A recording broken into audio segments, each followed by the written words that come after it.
What is that? Welcome back to my channel, lovely people. So today's video is going to be a DIY spindle box plus our third Montessori inspired shelf door. I've been wanting to make a DIY version of the Montessori spindle box for Arman for a while now because he is currently very much into counting anything and everything. I wanted the material to spark interest in him and call out to him. So the last day when we went for our evening walk, we collected some twigs and used it for making our Montessori inspired spindle box for counting. So let's take a look.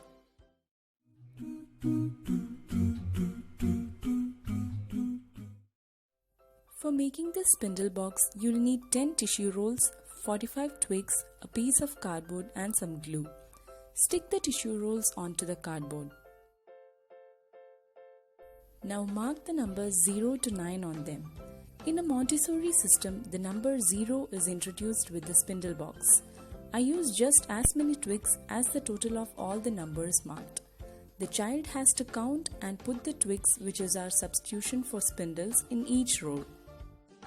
Here, the total number of spindles acts as a control of error because if the child makes a mistake in counting, he or she will know from the twigs remaining after finishing or not having enough twigs for completing the task. When you present the material to the child, tell them that 0 means nothing, so you don't put anything in that roll. Go on and present the activity by counting the sticks and holding them together to show how they increase in quantity each time.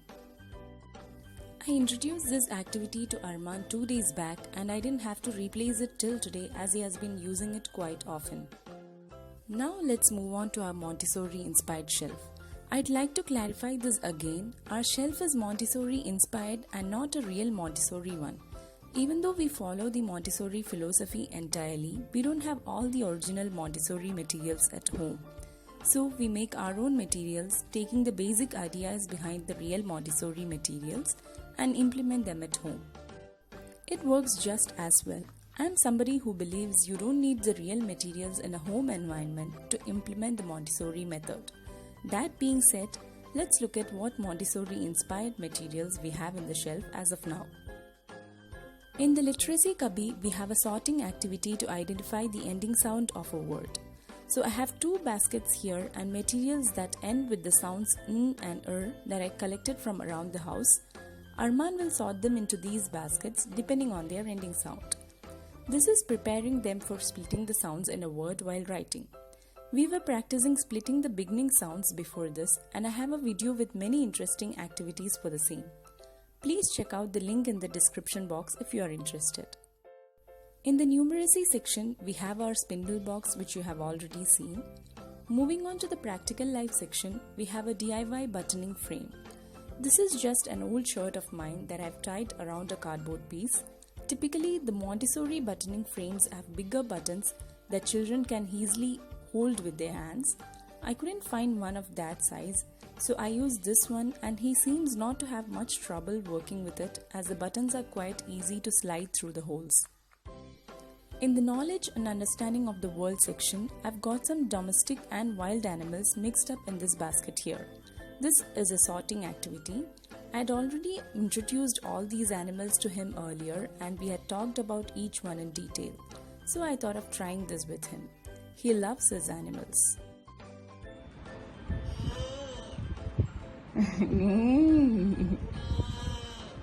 What is that?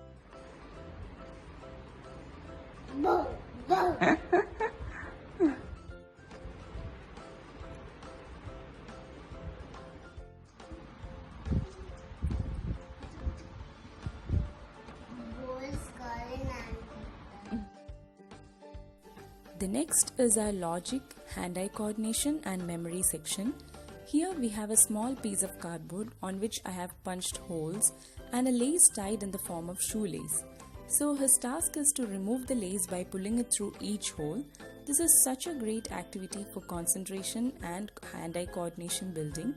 I'll use the same frame for him to practice tying shoelace after this. In the sensorial section, we have some steel utensils that produce similar sounds in different pitches. This is for him to explore and play. And in the open-ended toy section, we have pieces of a puzzle that he owns. It is here because he uses it for making many things. It turns into a boat, a rocket, a house, and so on.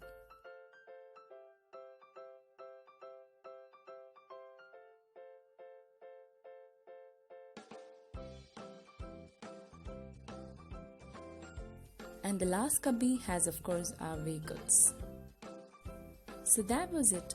I hope you all liked the video. If so, please don't forget to click the like button and share it with your friends and family. If you're new here, do subscribe to my channel. Thanks for watching.